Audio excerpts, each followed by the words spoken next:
Good evening to everyone, and thanks for being here with us today. Both those in Louisville and people who, through the joys of Zoom, may be joining us from slightly farther away. Our evening's panel discussion, the Afghanistan Withdrawal, Implications for Democracy and U.S. Foreign Policy, is what's on our agenda tonight. My name is David Buckley. I'm the Paul Weber Endowed Chair of Politics, Science, and Religion here at U of L. I'm also interim director of the Center for Asian Democracy here at Louisville, which is hosting this event. I want to thank colleagues at U of L, especially Emily Clark and Brooke Ryder, for their help in getting this event arranged. Any technical difficulties, as we've already heard in a pretty small way, from here on out are entirely my fault, but I thank them for helping me to this point. Before I introduce our panelists and begin our discussion, I want to say just a few words about the Center for Asian Democracy. Founded in 2006, its mission is to promote research and teaching about the state of democracy across Asia. This mission is as essential as ever in the region, across the region really, where democratic institutions confront challenges, new and old, in contexts as diverse as India, the Philippines, and Hong Kong. As we adjust to this phase of the COVID pandemic, we look forward to relaunching this year, both in-person and virtual events. So stay tuned to our university website and social media pages for updates on future programming, research opportunities, as well as archived video of tonight's discussion, which will get processed as quickly as we can. Tonight, we'll be discussing the breakdown of a fragile democracy in Afghanistan and its implications both locally and for the United States. With over $2 trillion spent, and according to Brown University's Watson Institute, roughly 250,000 lives lost in the war zone across 2 decades. Where does the Afghanistan withdrawal leave the prospects for democracy in this country, in the region, and in U.S. foreign policy? These are tough questions, and we're lucky to have a panel of experts with diverse policymaking and research experience to take up this crucial topic. After I briefly introduce each of our panelists to you, we'll have 5 minutes of opening comments from each in the order that I introduce them, followed by a few questions from me as the moderator to the group. Then we will open things up to you in the audience. At any time, please feel free to enter a question either in the Q&A window or the chat, which you should be able to access through the bar at the bottom. I'll monitor those questions both through the Q&A and through the chat throughout the session. And when we get to that point in the event, then we'll sort of synthesize them and pass them on to our panelists. For a reference that may be useful to some, in the chat, I will also right now upload a map of Afghanistan. This may be something for some of you that's helpful as our panelists move into their comments. With that said, let me briefly introduce our distinguished panel in the order that they'll share their comments. Dr. Frances Brown is Senior Fellow and Co-Director of the Program on Democracy, Conflict, and Governance at the Carnegie Endowment for International Peace. She previously served as Director for Democracy on the United States National Security Council, where she helped manage policy processes on democracy support, key political transitions, and post-conflict stabilization efforts. Prior to the NSC, Brown worked in Afghanistan via the U.S. Agency for International Development's Office of Transition Initiatives, and as a staffer for various NGOs in Kabul. She also researched stabilization programs in Afghanistan as a Council on Foreign Relations International Affairs Fellow, something that will be a bit of a theme for our American panelists this evening, and in her doctoral work. Next, Mr. Jawad Patwal. Jawad is a doctoral student in political science at the University of North Texas.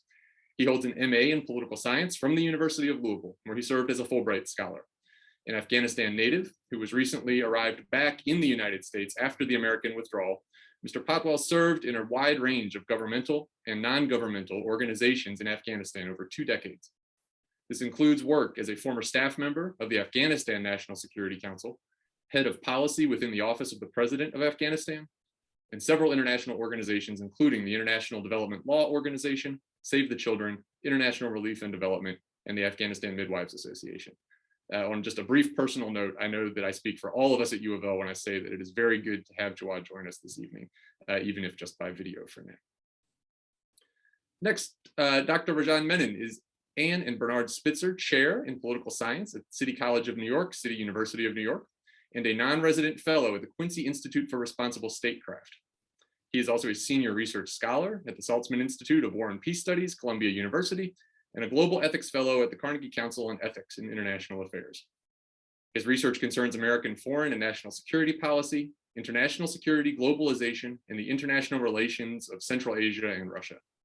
In addition to his academic work, Dr. Menon served as Special Assistant for Arms Control and National Security in the U.S. House of Representatives while a Council on Foreign Relations International Affairs Fellow. And last but not least, Dr. Chuck Ziegler. Dr. Ziegler is professor and university scholar of political science and my colleague here at the University of Louisville, where he directs the Grawemeyer Award for Ideas Improving World Order. He was central to the founding of the Center for Asian Democracy and remains an affiliated fellow here. Chuck has conducted extensive research on Russia and Eurasian politics, democratization, US foreign policy for over 3 decades, and is currently completing a manuscript entitled Russia in the Pacific, The Quest for Great Power Recognition. He's the executive director of the Louisville Committee on Foreign Relations and was a Council on Foreign Relations International Affairs Fellow in the United States Senate. With those preliminaries completed, I will remind us all to please, including other panelists, please stay muted until it's your turn to speak. And without any further ado, I'll turn to Dr. Brown, please, to get us started. Thank you all very much. Great. Thank you so much. It's really a pleasure to be with all of you tonight, albeit virtually. I wish it were in person. And I'll say up front, I really appreciate the theme of tonight's panel taking the longer view on lessons from the Afghanistan endeavor and what we can learn for democracy, Asian democracy. Because I think in the past few weeks, there's been a lot of focus on just re-looking at the US decision to withdraw or not, and what happened afterwards. But I think when we think about Afghan democracy and now the breakdown of Afghan democracy, we really do need to go back farther. And I appreciate that we're thinking about the last 2 decades. So to that end, I will say, from my own standpoint, I first arrived in Afghanistan in 2004 as an NGO staffer, and this was in the run-up to the first presidential election. I then served as an election monitor for the next election, which was in 2005, the first parliamentary and provincial council election. And at that time period, my sense was there was tremendous optimism and excitement for the democratic project on the ground. I'll be curious Jawad's view from his perspective, but I think that's easy to forget now that there was a lot of optimism in those early years because of everything that's transpired since. I also want to say up front that even though it is, things are now very bleak on the question of Afghan democracy, there were a lot of bright spots over the last 20 years, and that would also be easy to overlook now. So Afghan independent media is one, the tremendous cadre of really capable young civil servants who served in the Democratic Republic is another. So I think we should also bear that in mind, even though it's obviously a bleak situation now. So then the question is for me, given this early optimism, given the fact that there was a lot of potential for bright spots, sort of what went wrong, what broke down? And obviously I cannot do this justice in the next 3 minutes, but I will just highlight a few themes that I'm thinking about a lot these days. So the themes I tend to go back to are, number one, decisions that were made early on in the constitutional design process of Afghanistan and other sort of early design issues. Number two, choices the international community made. And number three, trends on the Afghan side and the Afghan political class and how those sort of came about over the years.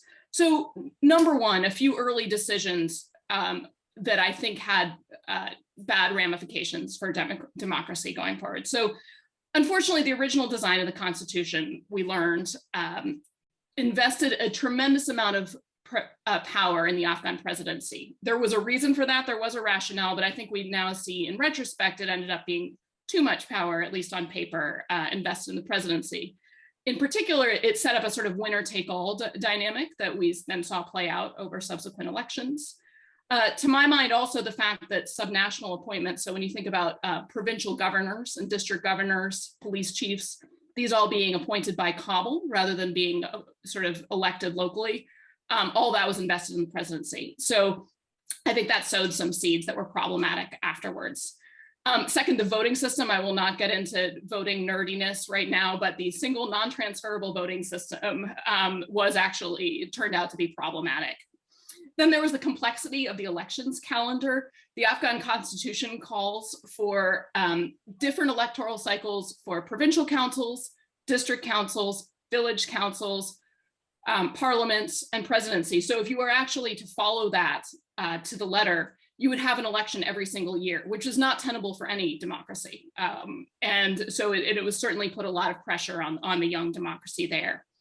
And then for a lot of these elected bodies and elected officials, there weren't clear authorities or responsibilities that they had. So the parliament that I mentioned, it had some authorities and responsibilities on lawmaking, but I think a lot of Afghans on the ground, and Andrew Wilder's research bears this out, a lot of Afghans on the ground understandably thought they were electing their parliamentarians to literally bring projects to their districts. And you heard this word projects over and over again. So there was this sense then that these parliamentarians were being set up for failure. And as a consequence, people became frustrated with the democratic process.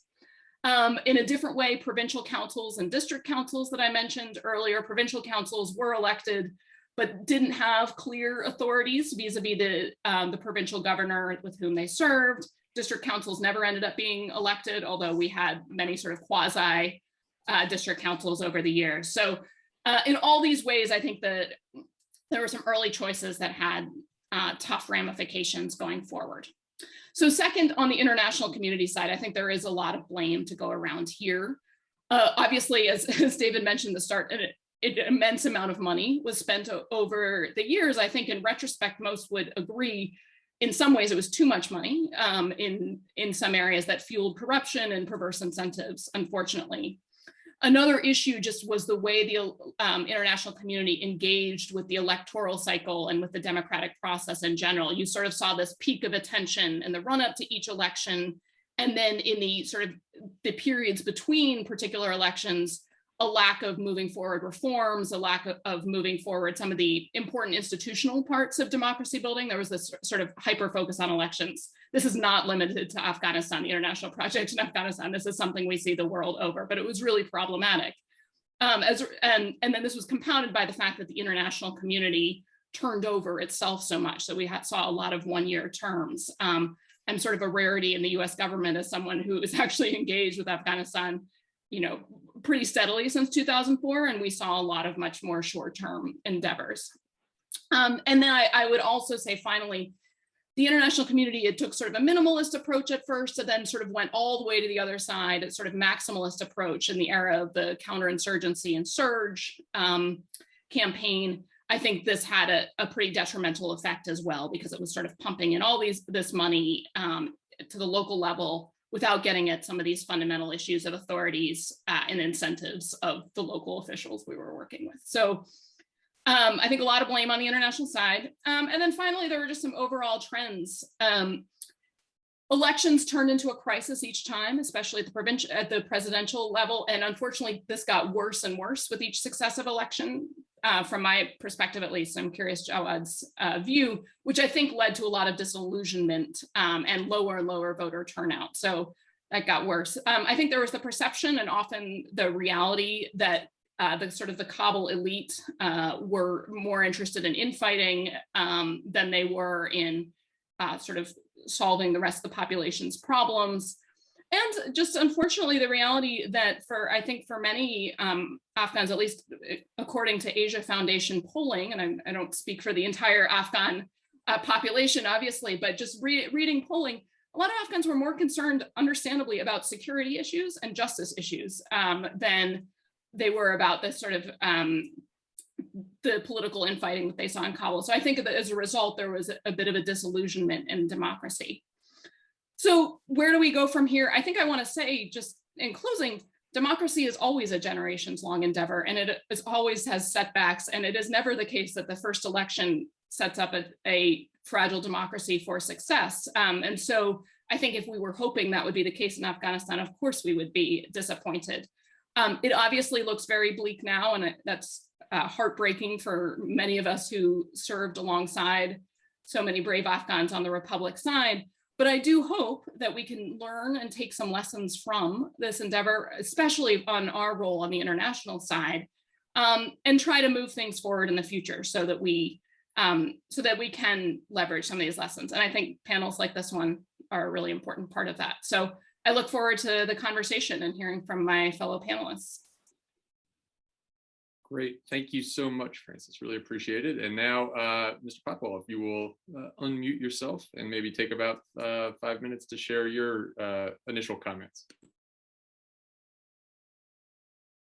Thank you so much, Dr. Buckley, for having me today. and hi to everyone once again. First and foremost, I agree with all those points that were pointed by Dr. Brown. Those were very important points and very critical. At the same time, I would like to add a few more things which are related to success and failure of the experience of democracy in Afghanistan. When it comes to success, I will point out that the 2-decade process of democracy promotion in Afghanistan had like the first and foremost thing which it had was the whole process. It included a new generation. Like for instance, for me, who grew up in almost in the past 20 years, we have experienced something very new. And it was kind of a discontinuity from the past 40 years war that kind of apart the country, like almost in everything. This process, like the past 20 years of democracy promotion process brought with itself like a modern education, freedom, free media, the experience of, though the experience was not very successful, but still it was a relatively fair experience of going to polls and electing our country leaders. The second success that the process brought with itself was a capacity building. The past from after 1990, the all wars, almost we have lost the capacity, technical capacity, and everything they had. But the 2 decades starting from 2001 brought back and connected this new generation and also provided an opportunity for the past generation to get connected to the world, especially in modern education and like in a globalized world. And the third was the basic knowledge of democracy, like the democratic efforts around the world. Comparing our experiences to the experience of those other countries which they had in different locations. All these provided as a unique opportunity in order to compare where we stand and how we can move forward in the future. But at the same time, there were of course problems and failures that were very detrimental and that brought us to the complete breakdown of the democracy promotion in Afghanistan.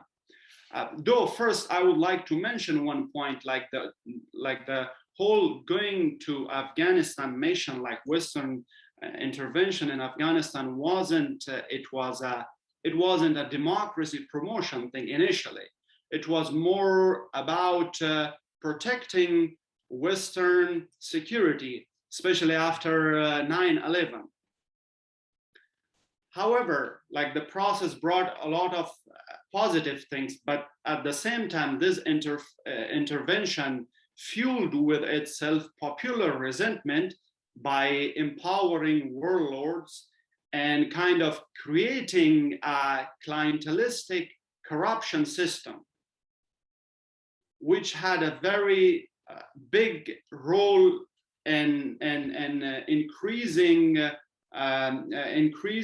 the gap between Afghan people and the government and the Kabul government.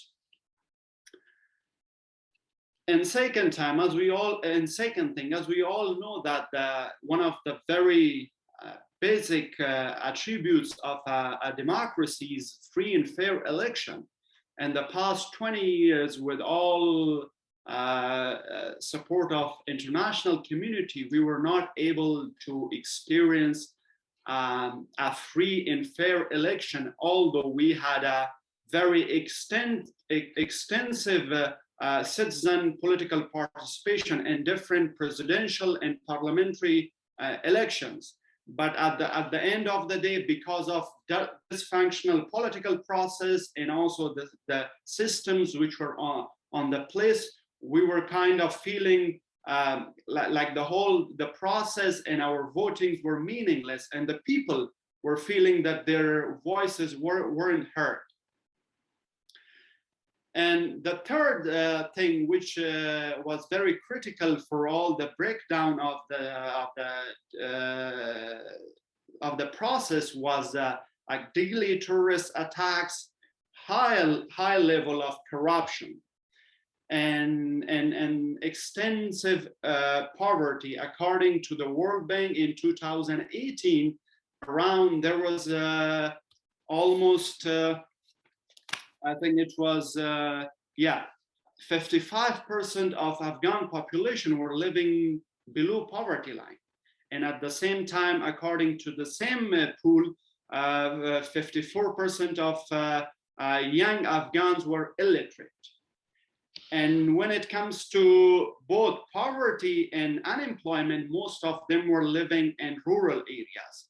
So the political corruption increased the gap between central government and rural Afghanistan, rural areas. If we see the history of Afghanistan, mostly like this type of breakdowns, like central government breakdowns, happened from the rural areas. They just attacked the cities and took over everything, of course, by the support of other other countries, neighbor countries.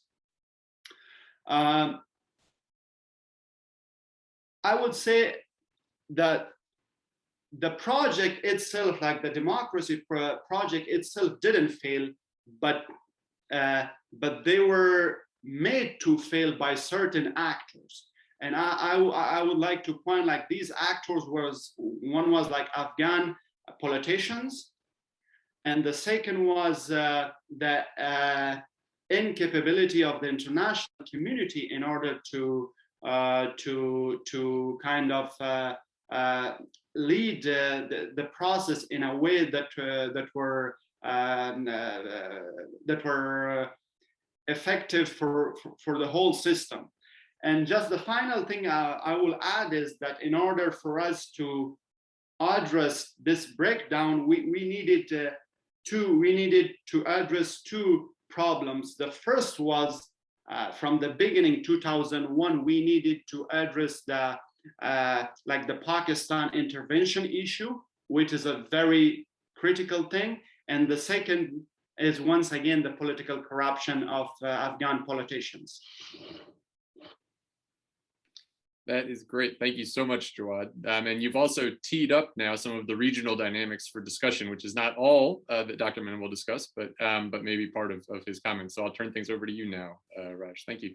Thank you very much, Dave. Thanks to the University of Louisville and my good friend Chuck Ziegler, whom I've known for 40 years. So it's good to see you. And Jawad and Francis, it's very good to be with you.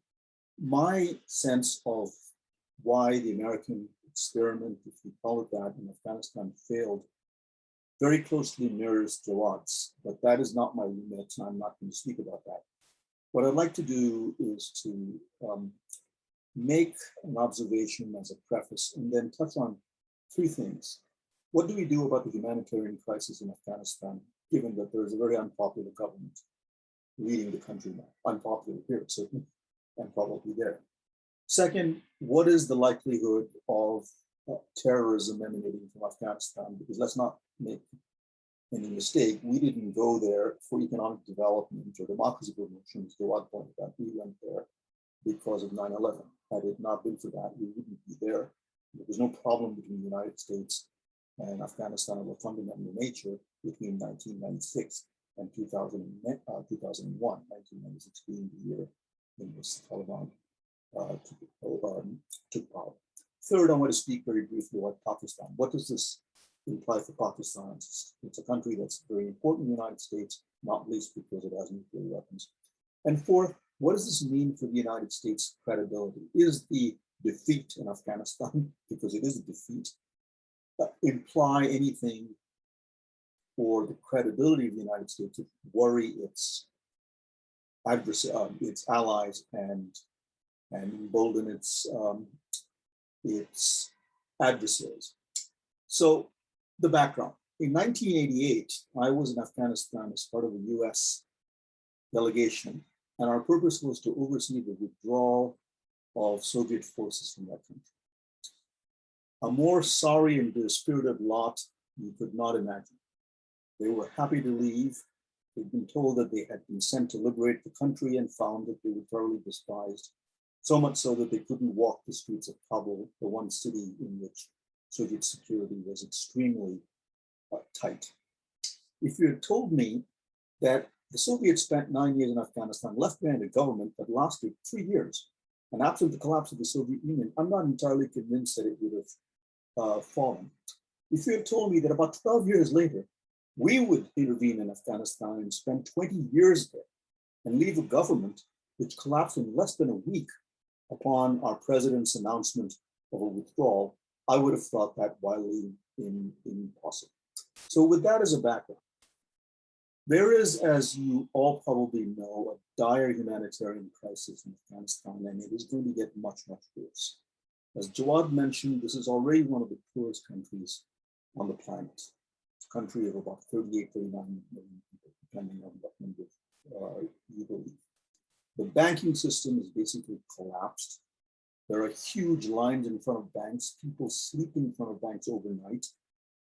The amount of money that one can take out of a bank, if one is lucky enough to have a bank account, is $20 per week. Food prices have risen 50 to 60% already. There are shortages for the poorest of the poor. We are looking at mass hunger in this country, a country that for 40 years has known nothing but war. Think about what the United States would be like if 40 years on in the United States, we had a war continually. Hard for Americans to imagine, because since the War of 1812, there has been no war, setting aside the Civil War, a foreign war in the United States. It is important to understand that an entire generation of Afghans has been raised to adulthood knowing nothing but incessant war. So what does one do? Does one say on the one hand, well, there'll be no wait until the Taliban treats women better, treats ethnic and religious minorities better, allows freedom of the press? Well, that's a dead end, because that is not going to happen. Despite all the talk of maybe the Taliban has moderated its policies as a result of being in opposition, I've seen no evidence that is going to be the case. Perhaps the person worth listening to most closely on this is an intrepid Afghan British journalist named Najibullah Qureshi, who has said that while we may not see it on television, the same practices of hanging, of amputations, of the harassment of women are going on. The Taliban didn't fight a 20-year war to suddenly give up the ideology for which they fought. So the question is, how does one balance, on the one hand, the nature of the government headed by the Taliban and the values for which it stands, which most Americans would find uncongenial, with the humanitarian imperative of helping the Afghan people who are going through a difficult time and are going to go through a more difficult time. It is incongruous to speak about individual rights and human rights and to stand away and completely watch this disaster unfold, it seems to me. On the other hand, it will be very difficult for an American president to say, we should lift sanctions, we should unfreeze the roughly $9 billion of funds that have been frozen by the administration from the Afghan Central Bank. So the question is, how do we help the people of Afghanistan in a way that doesn't funnel money to the Taliban? This is an issue that has to be worked out. I have no predictions on how that will work out because I'm not in the business of predicting. The second question is terrorism. There is, on the one hand, an optimistic take. The optimistic take goes like this. The Taliban fought a 20-year war, and now if they start getting implicated in the agenda of Al-Qaeda and ISK, Islamic State Khorasan. They are going to alienate Iran, China, the United States, a whole bunch of countries. They can't afford to do that. And by the way, unlike ISK and Al-Qaeda, the Taliban was never a transnational revolutionary Islamist, never. So one could make the argument that there's been a chastened Afghanistan, Taliban, and they will do their best to make sure that ISK and Al-Qaeda are gradually extirpated. The not so optimistic take is that there is a power struggle already going on in the Taliban between, to put it in crude terms, one wing of the Taliban and the most extreme wing, which is the Haqqani network. The Haqqani network has had very, very strong ties historically, both with Al-Qaeda and with ISK. Sirajuddin Haqqani, the leader of the Haqqani network, is now the interior minister of Afghanistan. And the ties are so strong that they're not going to be broken very quickly. It's not even clear that the Haqqanis want to do that. So one thing that will have to be, the second thing that will have to be worked out is the question of how does one deal with the problem of terrorism emanating from Afghanistan? I've given you two possibilities. I have no idea which is going to occur, but this is certainly going to be on the American policymakers' agenda. Pakistan. Here again, there's an optimistic scenario and a pessimistic scenario. The optimistic scenario goes like this. The Pakistanis, especially the ISI, the Inter-Service Intelligence Agency, has had a long history with the Taliban. They're quite comfortable with the Taliban being in power because for them, the critical imperative in this entire war has been to have a government in Kabul that is not friendly with India. The government of Ashraf Ghani, the government of his predecessor, Hamid Karzai, and certainly the Soviet-backed government were all seen in some way, justifiably so, as governments that had very close ties with India.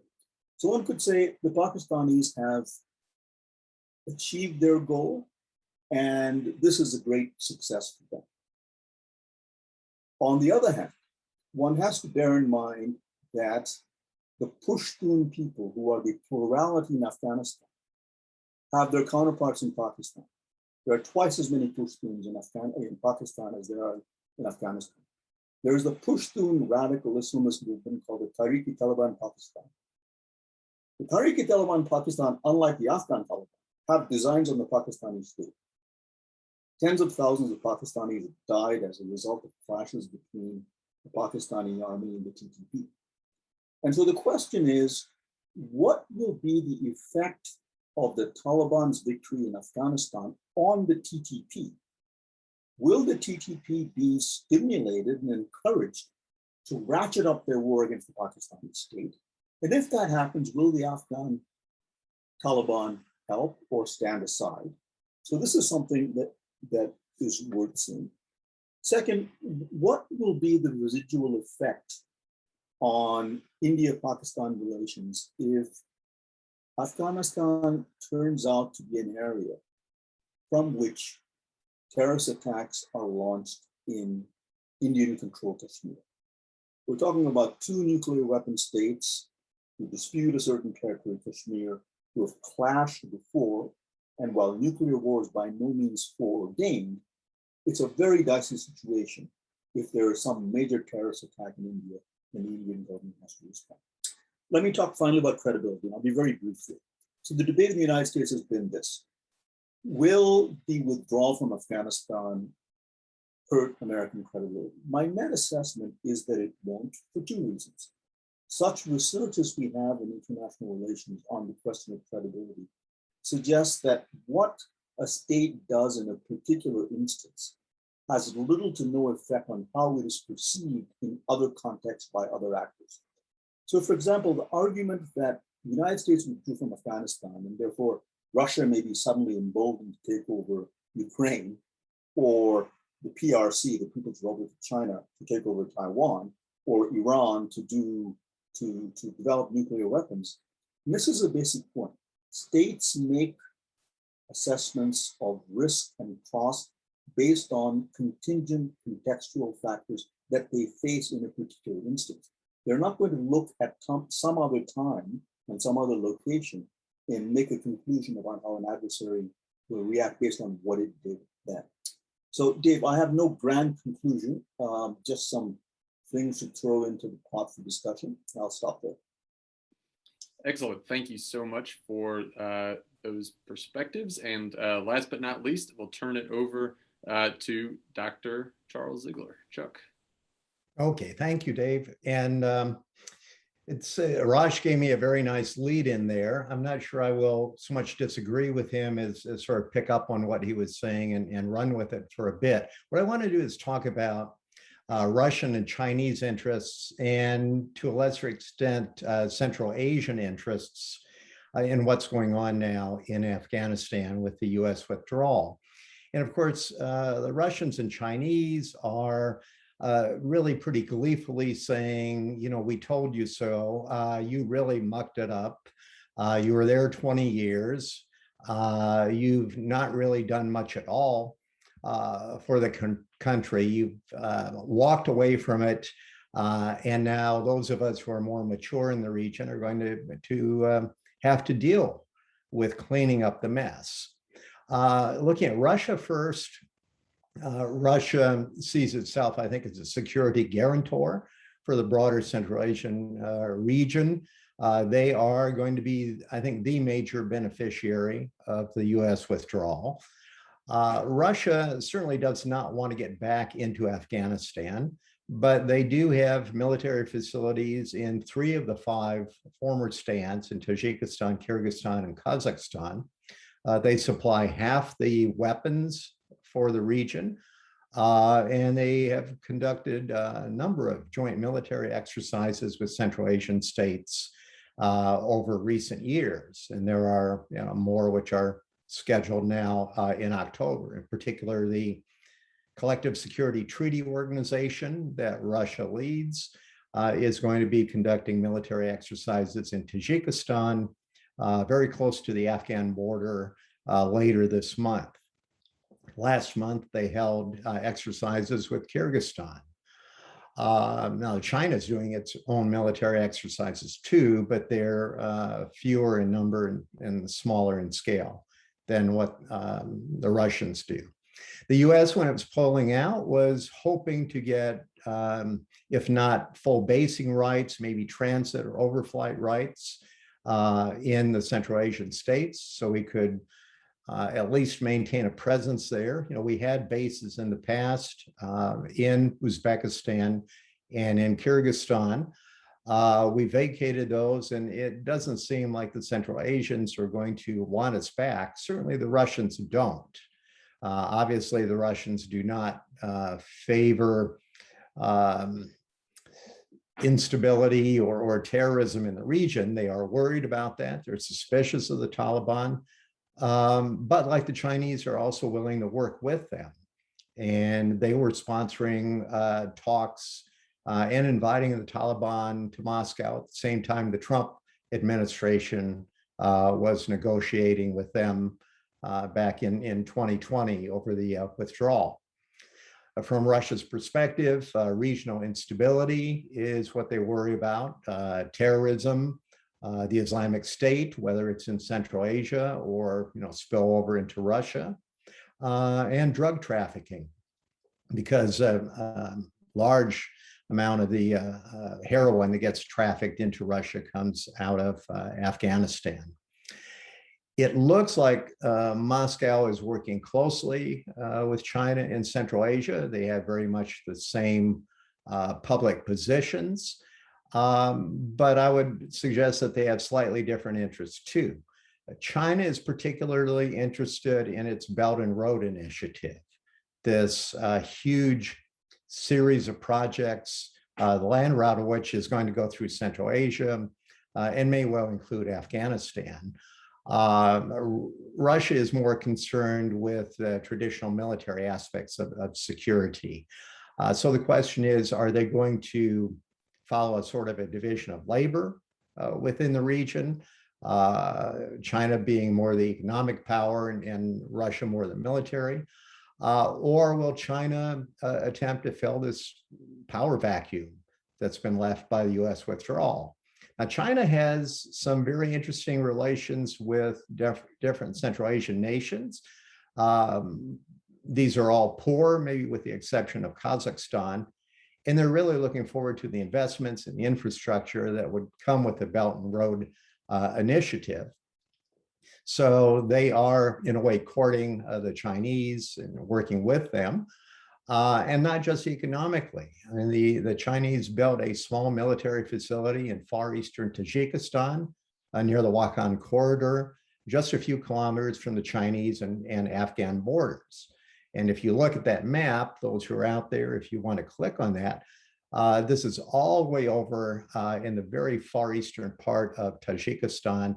And you'll see it also borders on Chinese Xinjiang province, where China is in the middle of repressing hundreds of thousands, if not 1 million, Muslim Uyghurs.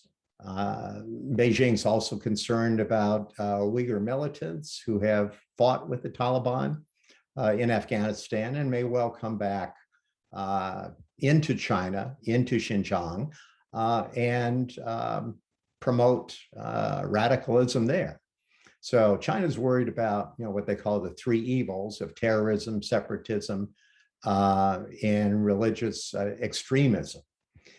They are lecturing the US these days. They did that in yesterday's G20 meeting. They want the sanctions on the Taliban to be lifted, and they're placing the blame for the humanitarian situation that others have talked about squarely on US shoulders.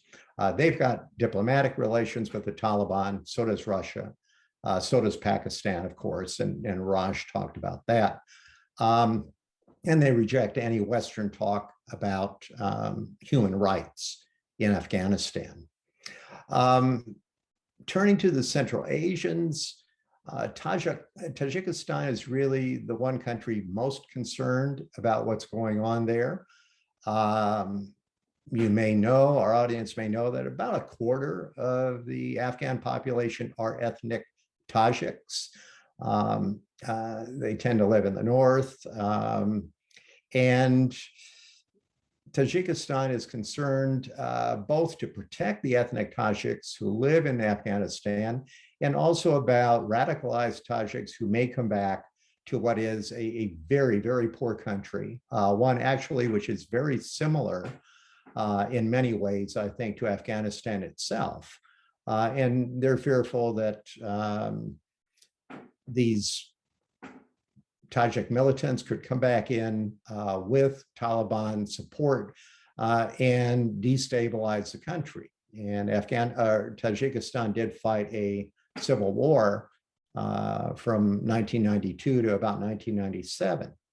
So, of course, the Russians have their 21st Rifle Brigade there in Tajikistan. I've already mentioned that the Chinese have a small base there. So again, these are some really interesting dynamics to see how this plays out.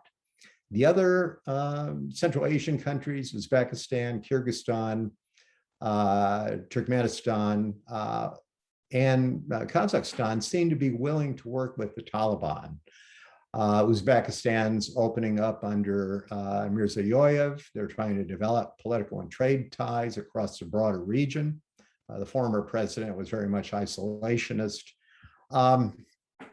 Kazakhstan, its government's afraid of potential instability. And again, Islamic militants infiltrating into Kazakhstan from Afghanistan. Let me just mention what I see to be broader implications of all this.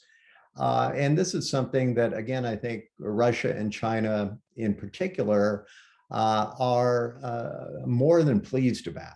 And that is that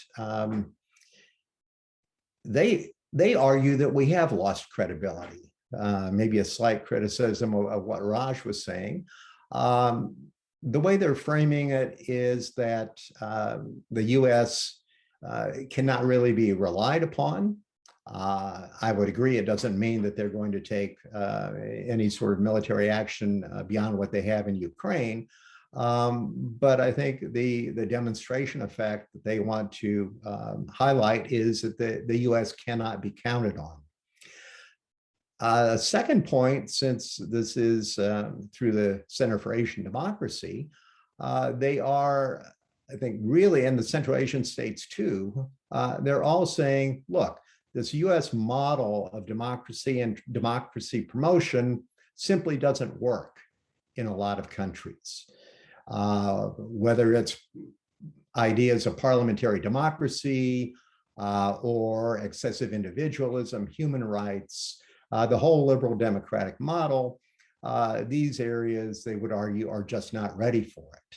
I'm not saying I agree with that, but certainly in this current era, where the liberal democratic model doesn't seem to be working all that well in parts of Europe, and maybe isn't working all that well here in the United States, certainly you have quite a few people, I think, there who will view it in these terms, that model has simply failed, and that perhaps the Chinese or Russian models of governance are going to work better in these contexts. So I'll leave it at that and look forward to a really good discussion. Great. Well, thank you all for those really thoughtful comments. And, you know, much to your credit, you've already hit on a couple of the questions that as moderator I might have raised. With that said, to all of you all in the audience who have been waiting very patiently, I would encourage you, please send in questions. I see one in the chat already and one in the Q&A tab. Either one is great. Get those in, and in just a couple of minutes, I'll pass those on to the panelists, who can also see them as well, so they have a sense of what's coming too. To get some conversation started, I might invoke moderator privilege with one or two opening questions to sort of put some folks in conversation with each other. Maybe I'll start with a question that's focused in country on the current situation there since the American withdrawal. Maybe mostly for Jawad, but for anyone else who wants to come in. Raj, you already mentioned some of this in your comments. I'm wondering if you could share with our audience some specifics on what you have heard about the conduct of the Taliban in office on the ground so far. I think that based on reporting, it's sometimes difficult for us so far away and without local context to understand how the Taliban is behaving at the grassroots, and in particular, how their takeover has impacted aspects of liberal democratic institutions in the country. Not elections yet, of course, but things like freedom of the press, women's participation in public life, freedom for inequality for religious and ethnic minorities. What kinds of early empirical indications do we have from on the ground based on contacts that you've had in country to this point? Any thoughts on that?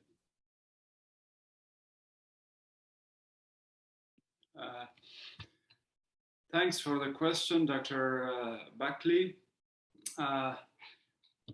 So far, based on my information and my personal contacts, the Taliban that we have now are the Taliban that we had in after 1996. They're the same.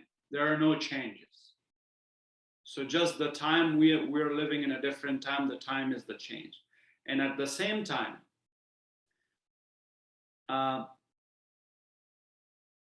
they're taking more kind of brutal approaches towards most of their opponents. They have did a lot of killings in Kandahar of the Afghan government officials, and Panjshir, and many of other provinces.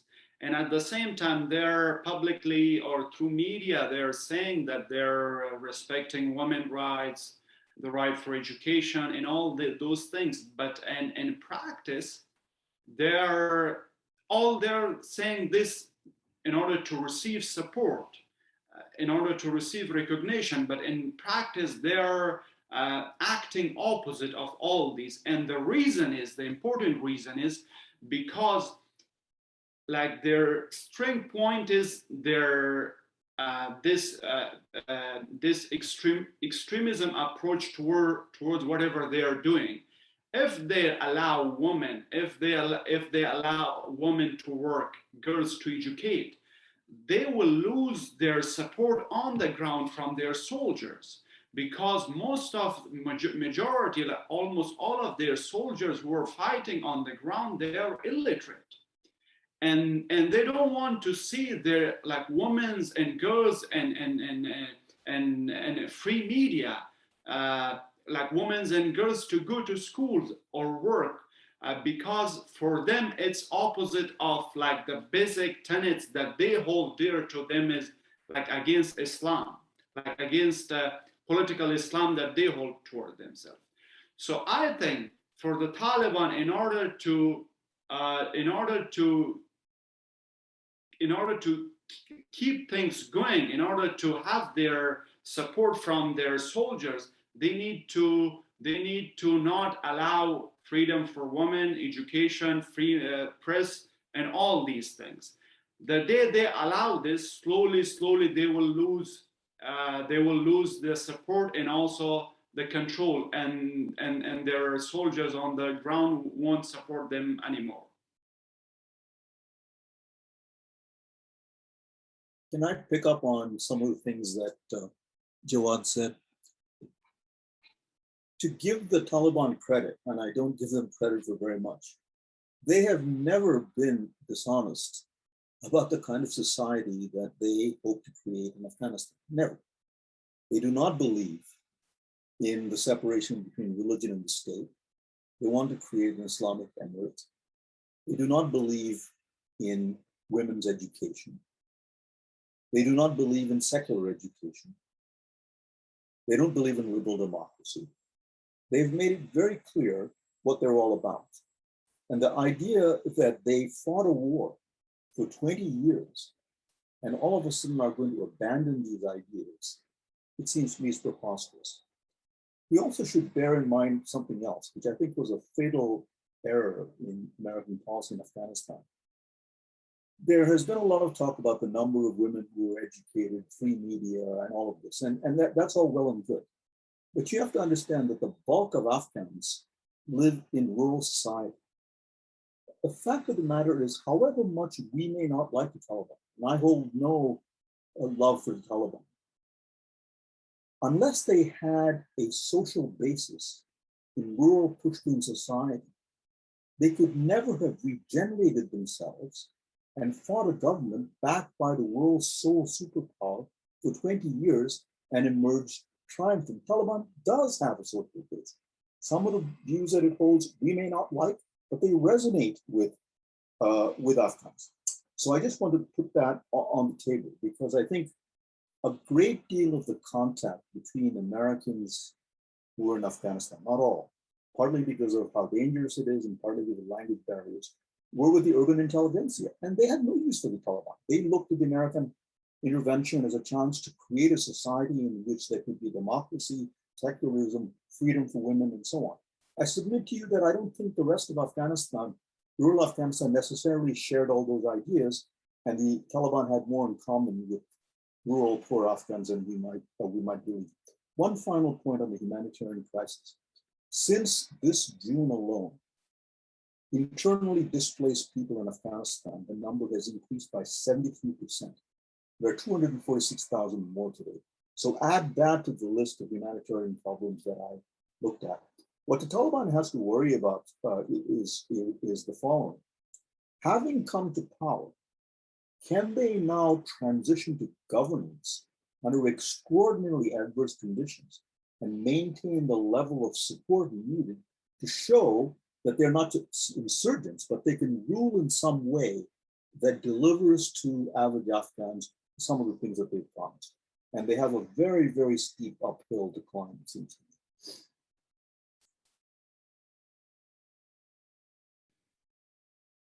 Great, thank you both very much for that. Maybe now I'll turn to a question that's a bit closer to home and to the United States, and maybe first to Francis and then to others if they want to come in on this.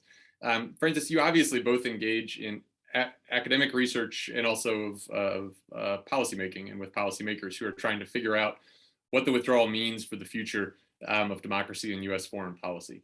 I don't think anyone thinks that we're going to go back anytime soon to the kind of democracy promotion rhetoric that we saw in the early George W. Bush years, for instance. But what other options are out there right now for American policymakers? You've written recently in Foreign Affairs about this as a democracy dilemma for President Biden.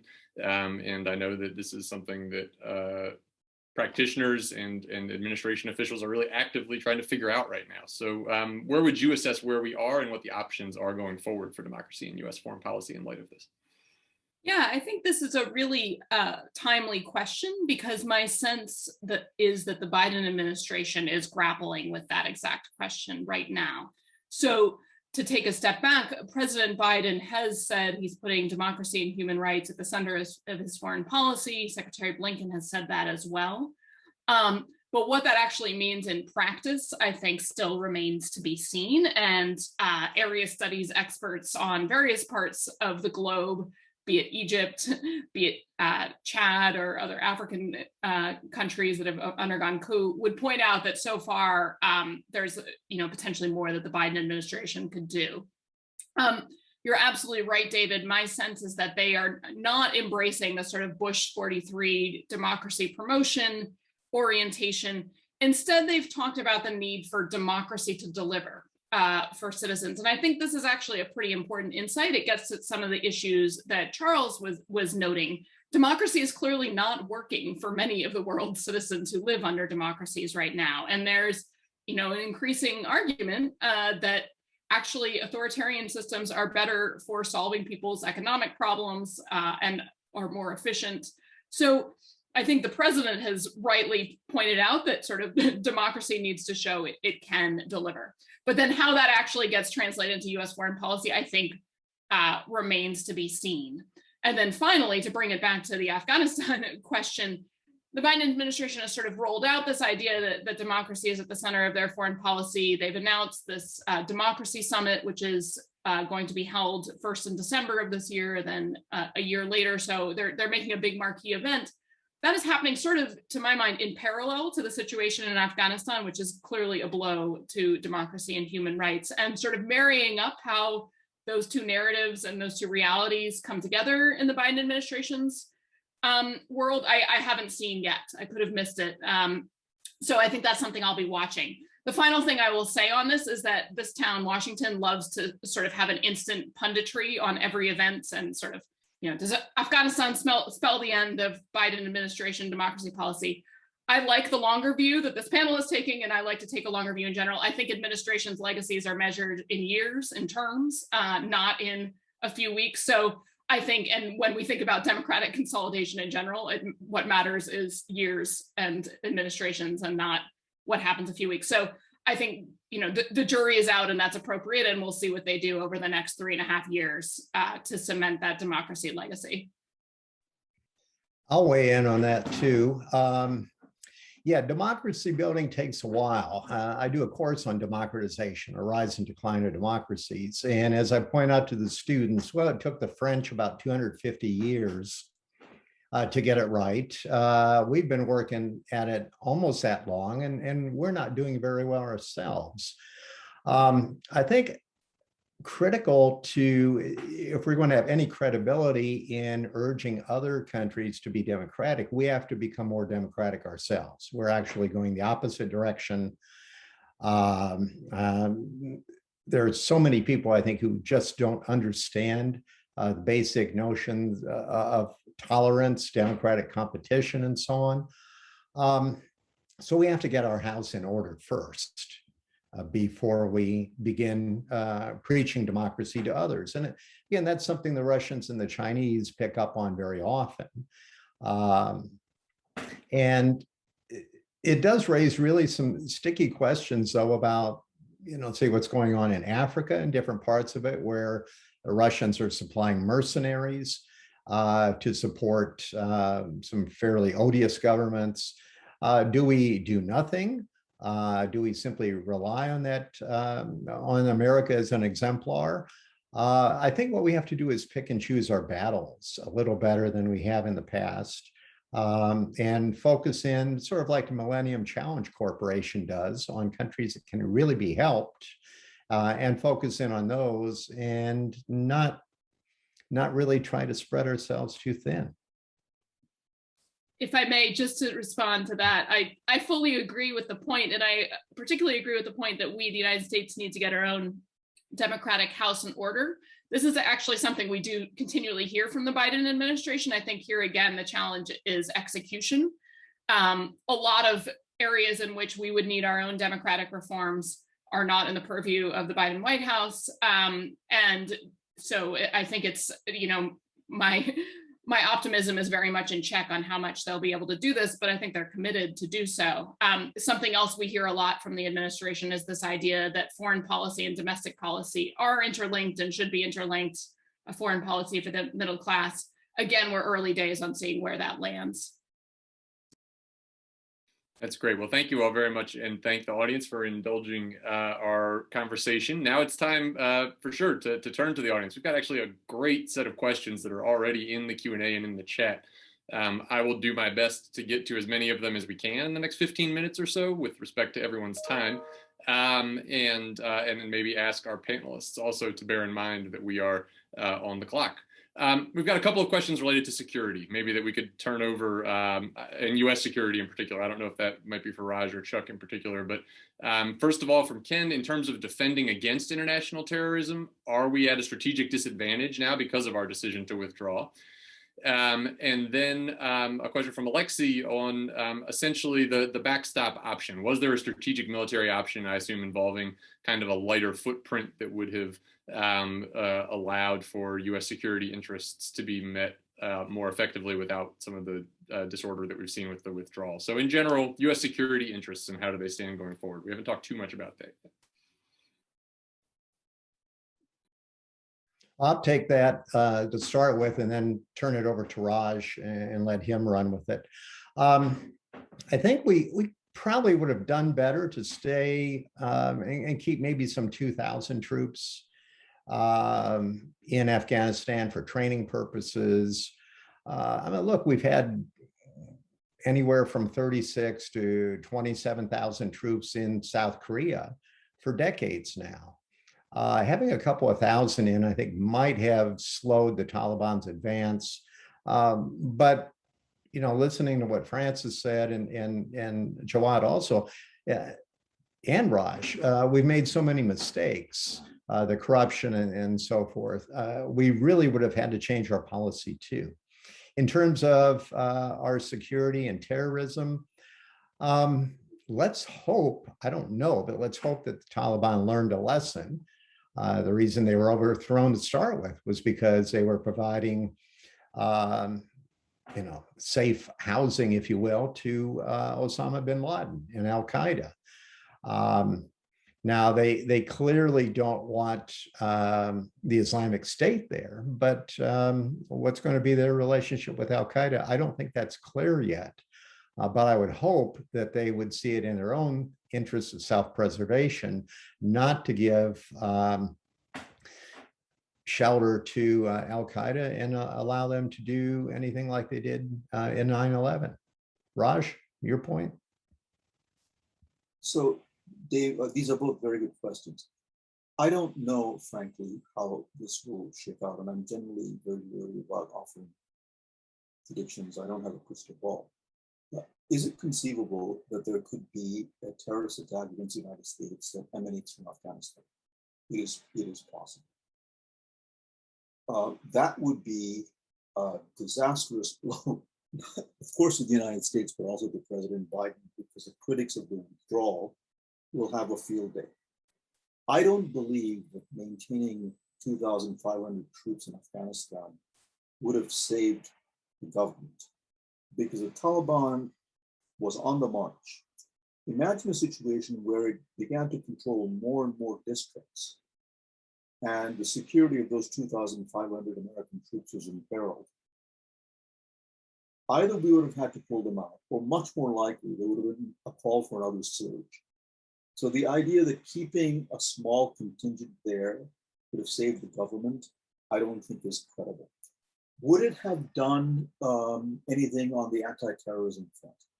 My own view is that we have to rethink the kind of anti-terrorism policy that we followed since 9/11. Terrorism is a very serious threat, no question about it.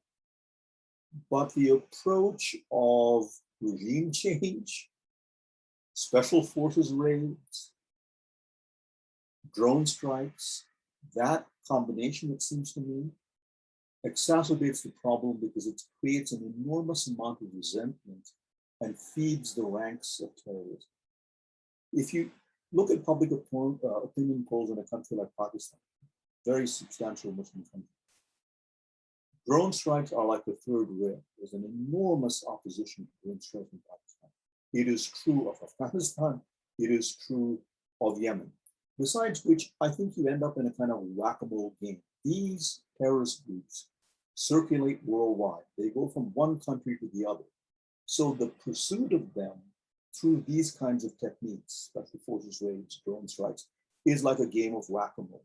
It seems to me that although 9/11 can be traced back to Afghanistan, the actual planning, recruitment, training, including fight lessons, the important things happened as a result of events in Western Europe and the United States, not in Afghanistan. And incidentally, it was not the Taliban that invited Osama bin Laden to turn up in Afghanistan and plunk himself down. The Taliban was actually quite mixed about having Osama bin Laden in its midst. How did he get there? It's because the United States put enormous pressure on the government of Sudan, where he'd been before he went to Taliban, or before he went to Afghanistan. He ended up in Afghanistan. The Taliban could not but take him in because he had played a very significant role, less as a warrior and more of a financier in the anti-Soviet war. We know from Peter Bergen's latest book that Mullah Omar, on at least one occasion, perhaps two, met with Osama bin Laden and said, look, you can be our guest. And the code of Pushtunwali, the cultural code of Pushtuns, which requires giving safe haven to guests, we will honor that. But you cannot make Afghanistan the base for incendiary statements, let alone plotting terrorist attacks. So it seems to me that the Taliban has no self-evident interest in turning their country into a venue for terrorist attacks in the United States. The question is, given that Al-Qaeda and ISK, given that they're embedded in Afghanistan, what is the balance of forces within the Taliban between those who would like to have nothing to do with them or try to get them out of the country and those who have such strong ties with them that they're not prepared to break those ties? And that is a question to which I don't have an answer, but it's worth thinking about. Great, thank you both very much for that. I'll try to highlight a couple of questions that we haven't touched on yet. And one interesting one comes from our colleague, Dr. Moyer, on the judiciary in particular. And I don't know either, if any, in particular, maybe Jawad or Francis might have thoughts on positive developments historically, sort of over the last 2 decades, in particular within the Afghan judiciary. How would you assess progress there? And then since the withdrawal and the Taliban takeover, what in particular changes have we seen to the operation of courts and the processing of kind of day-to-day legal procedures in the country? Yeah, thanks. And in the past 2 decades, of course, there were a lot of improvement in judiciary system of Afghanistan. But at the same time, as Dr. Brown pointed out, we didn't have an independent judiciary system. It was mostly controlled by the president or those who were like surrounding him, especially in case of like our last president, President Ghani, and his very close team. They were almost controlling everything from like whatever section. And about the current situation, almost everything is closed and down. So nothing is functioning properly. And also there are like great fears that some of especially about lawyers and staff of judicial system, they're they will be targeted. So that's also a big concern, but at the same time, everything is down and everything is closed. And one of the very important thing which I want to also point out is that the Taliban are appointing to the very senior and important positions those who doesn't have any knowledge or expertise about that specific field. For instance, if we see the current chair of Kabul University, which once was the previous president Ashraf Ghani, he was the chair of the Kabul University, but now the guy who is the chair, he is someone coming from like he has I'm not sure that he has an undergrad degree, and also he has killed and kind of planned attacks on several journalists in the past. So, and the same is with many ministries. Like if we go to the same like Ministry of Higher Education, the minister in an interview said that we're not expecting a lot from the graduates of the past 20 years. So all you will see is that there is a very intense negativism toward all those who worked with the system or who was part of the system. And I will just also bring out a personal experience of mine. Like in August, after the collapse of Kabul, me and a few of my friends were trying to, after a lot of discussions, we were trying to make it to the airport. And one of the main gate of airport was controlled by the Taliban. So we were trying to make it through this gate, and we received some support in order to get inside. But then we were stopped, and I think third or fourth stop by these Taliban, and we were telling them that one of our friends, he is a pilot, and we're going to, and I'm a technician, and this is another engineer, we're going to just help with the airplane. But whenever I told him that this guy is pilot, he just kind of grab his gun and put his fingers on the what do you call the march or whatever, and he said, I want to kill him. I said, why? What's wrong? He said, well, because he killed many of us and different bombards that the government were doing. And I was telling him, well, he's not a military pilot, he's like civilian. He didn't know the difference. And I think